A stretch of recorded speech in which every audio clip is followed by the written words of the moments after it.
Sur le site de la Cité de la Gastronomie, la chapelle des climats de Bourgogne, elle matérialise le point de départ du premier kilomètre vers la route des grands crus de Bourgogne.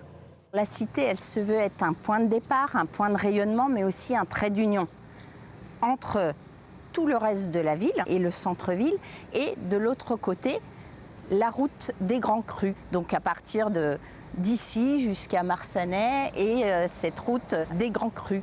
La cité comme départ vers les grands crus, mais aussi comme berceau du passé viticole de la ville. Jean-Luc Teret fédère les viticulteurs qui produisent le Bourgogne-Dijon. Dans le Notec de la cité, on trouvera ce vin parmi les 3000 autres grands crus proposés. 1000 vins du monde, 1000 vins de France et 1000 vins de Bourgogne. Donc ça fait déjà un certain nombre.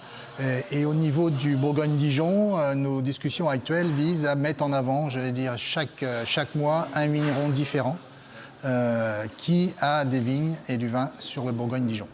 Jusqu'en 1930, Dijon comptait jusqu'à 1300 viticulteurs et entre 2 et 3000 hectares environ de terres viticoles. L'urbanisme et certains choix politiques ont eu raison de ce patrimoine.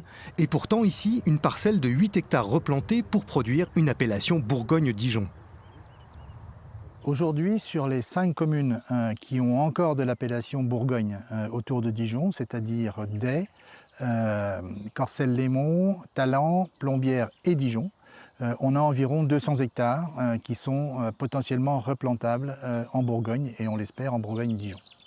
On a fait 2 ou 3 dégustations particulières auprès de professionnels qui montrent que réellement il y a une identité Bourgogne de Dijon et les professionnels disent c'est mieux qu'on pensait. Donc on espère pouvoir continuer dans cette logique-là. L'appellation Bourgogne-Dijon va permettre de rapprocher un vin avec l'histoire de la ville. La viticulture se faisant aux portes de la métropole, Dijon pourra prétendre à redevenir une capitale viticole.